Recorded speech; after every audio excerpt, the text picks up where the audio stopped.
So next, what I have is another amazing woman coming to the floor here, Danielle. Danielle is the founder of Business Babes Collective over in Canada. Hello. I'm so excited to be here. Yeah, she's also my mentor. And she's beautiful, which is fabulous. She's a mother too of a young daughter, Rosie. You help so many women. I see your business has been around for quite a long time, Danielle. You've all been all about empowering women for so long. And you started off in live events, and now you've created, I think in 2020, you turned it into an online platform to really try to connect and broaden that exposure to reach more women. So we're really excited to have you here today. So thank you for joining us. Thanks so much for having me. And I apologize if it's a little bit echoey. I'm at a co-working space and I really want to make sure that I don't have any distractions. So hopefully you can hear me properly. Is the distractions the husband and the baby girl? Well, it's so funny. Like, I used to work from home all the time, and I still work from home most of the time, but man, it is so game changing to come to a new environment. I don't know if anyone else has kids here. I know you do. So yeah, it is just so great to be able to be in a working environment, and it feels nice to be around other people that are working. So it's good. It was really funny. I was literally dreaming about a co-working space last night, thinking maybe I should go to a co-working space to do this as opposed to at home as well in the old home office, just so that you don't have those distractions. Yeah. My distraction's just here on the couch next to me with her eyes rolled back, sleeping. So she's good. Yeah. Awesome. So the reason we have you here today, Danielle, is we're talking about imposter syndrome. And, I want you to kind of think about a time in your life where you faced the fear, I guess, that you faced that self-doubt. And what was it that got you over that little bridge there to allow you to create an amazing podcast and, international women's networking business? Yeah. Okay. So I would say the first several years of my business, honestly, I really felt like I was throwing spaghetti at the wall and seeing what was going to stick. And I'll be just so honest here, because I know, like, for who just shared her journey, it was so much different than mine, where when I started, I honestly had zero connections. I had really no experience other than running a couple other businesses on the side of my full-time job before I had started this community. And so really it was this inspiration that I wanted a community for myself, because I felt like the community that I was trying to connect with, there wasn't anything like that in my local city, which is Vancouver, Canada. And so it started with, our first event that we hosted. I think there was about 10 people there. And, those first few months and years of the business, it was really just like failing forward, honestly. And, there were some things that worked, there were some things that didn't, but, I'm so grateful for that time, because I think one thing that it really taught me, and this is something I think all entrepreneurs need, is it taught me grit. It taught me that, if you don't give up, like if you truly keep going, even if you feel like you're falling in your face, you're embarrassing yourself, you're not making progress, I promise you are. In all of the failures and all of the mistakes that you make, you're truly you're able to push yourself forward. And so that's, I feel like the beginning of my journey was just so much learning. And, I had a ton of imposter syndrome, because I would connect and network with these women who were incredibly influential in my local city. And I would reach out to them and I would say, like, hey, I don't have anything to show for myself. I don't have a community really built yet, but this is my vision. This is what I want to create. And so it was really getting over myself honestly, it was getting over my own fears and insecurities of, what is this person going to think about me? What if they say no? What if they ignore me? All of that. And that happened, right? But there were people who said yes. There were people who connected back with me and said, hey, this is like, I love what you're doing. I love what you're trying to create. Let me be a part of it. And they supported me from day one. And I'll tell you, like, a lot of those people that supported me from day one, we've been connected since then, and we've collaborated multiple times since then. And so it's just it's really cool to look back and just think like, what if I let my own fears and insecurities hold me back? First of all, I would not have the business and the lifestyle that I have today, but there'd be so many other women who wouldn't be positively affected by the work that we now get to do. It's funny, actually. I think what you've just kind of said is literally the space that I'm in right now, is that, we're starting a brand new brand. We're fresh in the area, and I'm starting to reach out to people and go, oh, hey, my name's Loza. You don't know me yet, but this is our vision. And will you be a part of it? I'm literally going through that. And of course, I have the fear, I have the self-doubt. Well, what if they don't respond? But at the end of the day, and what you tell me as well is, so what? What if they don't respond? And it's, something I've also learned is it's never. Like, they just, it's all about timing as well. And sometimes you might just have to wait that little bit longer before they're ready to reach out. Or again, people have their own worlds that they're having to, to live in as well. So has there ever been a time for you where you felt like giving up? Yes. I would say there's one in particular time where I really felt like I didn't know what was next for me. I don't know if it was really like I knew in my brain, I knew that I was not going to give up, but it was really questioning myself, like, is what I'm doing working? Is there a better way to go about what I'm doing? At the time, it was about 3 years into building the community, and I was doing it all myself. I didn't have a team. I didn't have anyone else helping me. I would have collaborators for our events, but I didn't have anyone consistently supporting me in this vision. And that was super challenging. And I think I had to just get over the fact of like taking that risk and taking that step to move forward and to actually like basically take a risk on myself. And so that summer I ended up hiring 2 people at the exact same time. And we started really like building the community. And that was a huge game changer. And also just like setting boundaries of my time as well, because I am a yes person. I say yes to everything. And, that served me well in some cases, but then in other ways, it really, I hit burnout. Like, if I'm being totally honest, I was completely burnt out. And so it was really doing a lot of, I think, self-reflection on what do I want my business to look like long-term? And if I'm honest with you, like, I've had those moments throughout my journey. So, we've been running this community for 8 years, and there's been several times where I've had to really reflect on, are we serving our community in the best way? Does this work for our team? Does this work for me personally? What do I want the business to look like a year from now, or even 5 years from now? And asking myself those hard questions, because I think the easiest thing you can do is just continue doing what you've always done, and not making changes, right?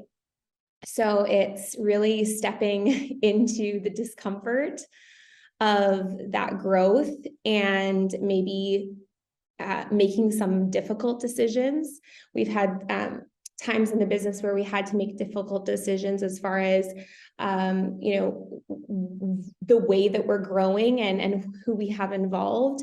And those are all things in business that you have to deal with, right? No one wants to have those hard, awkward conversations with people, but it's necessary sometimes for growth. And so, yeah, I think there's been several times where I felt like, I don't know if it felt like quitting necessarily. It's more like, this is really hard. What's my next step here? I don't know where to go from here. And so for me, it's been, getting that support from coaches or mentors, or surrounding myself with a community of people who understand the challenges that come along with running your own business. And so that's really what has helped me. So it's extremely important to surround yourself and have that even that really tight, small network to help keep bringing you up and pushing you forward and giving you that momentum to, I guess, keep going every day. Do you have a really good network there that do you have different people for different things? Or when you're feeling a certain way, you have different people for certain things, or do you have your one or two people there that you just always go to? And how did you find them?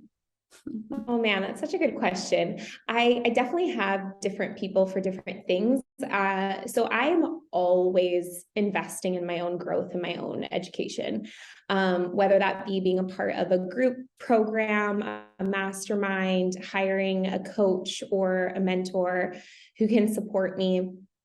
And, I think sometimes you need different things in different seasons of your business and of your life, and different people to support you in different ways. And so, when I was wanting to go all in on my podcast last year, I decided to take this mastermind. It was this very high level mastermind specifically for podcasters.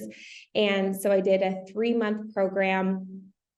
It was the most I've ever paid in full for a program. And I did that. And then I ended up actually investing in a retreat with the same group of people that same year. And there's something about like immersing yourself and really like taking those scary steps, whether it be like investing in something or taking those risks that have such huge rewards. And what I learned from that was that, I would have never been able to get where I am today, like specifically, and the way that it's affected my business as well, but specifically the podcast, like we hit the top 1.5% globally of our podcast this summer. And I would have never been able to do that without that program, right? Like it wouldn't have happened. I know that for sure. I know that it was the support that I received. Em talked about consistency, having those people around me that were all being consistent. So then I wanted to be consistent too. And so that was a huge learning thing for me. And then now I'm in a program that is absolutely amazing. And it's really supporting me with the direction I'm now really going into, which is, we've always been doing events, but virtual and in-person events, and really diving into that. And so that's what's really supporting me right now. And then the cool thing is that when you connect with these people and when you invest in these things, you make friends in these programs that last, right? Like I'm still connected with so many of the women that I did these programs with, and we're still in contact, and we have Voxer chats and we connect one-on-one, and it's amazing. When you build your network, when you build your community, it's incredible to see what comes of that. And often it's, I always talk about like the ripple effects that it has when you start to build your community. Mm-hmm. And, even from the virtual event that I hosted just a month ago, there's been so many ripple effects from that. And people asking me to be on their podcasts that I never would have connected with otherwise, and relationships and collaborations that are coming from that. So yeah, doing scary things really pays off. Yes, it does. We talk about getting uncomfortable, like in order to, even in leadership in general, which you have to get uncomfortable to grow. But also obviously it allows you to overcome fear and self-doubt. And more importantly, it results in confidence, which we need as leaders. Have you had any major setbacks in your career, throughout setting up your business? Yes. In any particularly that like have really stemmed through, imposter syndrome and self-doubt? Yeah. I think what really comes to mind for me was back in 2020. Of course, that was a huge transitional period for a lot of people. But we had been running our in-person events for, at that time, it was about 5 years. And so that's what we knew. That's what we were good at. That's what we thrived in. And when everything shut down, we had to cancel our events. We actually had 5 different chapters across North America where we were hosting events. And overnight, that was all gone. Couldn't host any in-person events. And that was obviously a time where there was a lot of self-reflection on, okay, what's next? And as we started to realize this is something that's not just going to be, a short-term thing. This is a long-term pause on all things events. And so we really had to completely restructure the business. And that was super challenging for me because, and it was a pride thing, I think, as well. I was known as the events person who was really good at in-person events. And that's how people knew me. That's how, that was what I took pride in, hosting these amazing events in person. And so I really had to let go of that and realize, okay, I'm not that person anymore because the in-person events don't exist right now. But what skills have I learned through hosting these in-person events that could actually translate really well into this new online space? And in a lot of ways, I felt like I was starting from scratch 5 years into the business. Mm-hmm. And so that was really humbling for me. It was learning a lot of new skills and learning a lot of new things that did not come naturally to me. Technology does not come naturally to me at all. And so it was really that growth period that now I'm super grateful for. At the time, I was not so grateful for it. But man, like I am so grateful because now we have this incredible, amazing online community that now we're able to do events again, which is beautiful, but they both support each other. So it's so cool to see that we have this amazing virtual community. And then we also have our in-person events, and they really support each other in such a beautiful way. And so that's, I think, a big transition, challenging time for me. And by the way, fall of 2020, it was right after we had hosted this virtual event, our first virtual event. And I was feeling, again, similar thing that happened before, extremely burnt out, not sure what was next for me. And then the next month after that, I found out I was pregnant. And I was like, what am I going to do? So that was, again, a moment where I had to really make some hard decisions on what was next for us. And like I said, I'm grateful for all of it, all of the times where I thought, like, okay, this is the end. This is the end for me. Like I have to give up on my business and do something else. But we were able to pivot and change and learn and grow. And the last couple of years have been some of the most challenging, but also the most rewarding too. What you do a lot of stuff in person. So obviously when you started, were hosting these live events. So you're getting up there on stage in front of people. It's the same if you're giving a speech, or even when you first started your first few podcasts, and I know you get the sweaty palms, or even hosting your online summits that you do, you get the sweaty palms and you're like, oh my God, I'm gonna quiver when I speak, and all those sorts of things. What has allowed you to feel comfortable or more comfortable speaking on stage or interviewing people?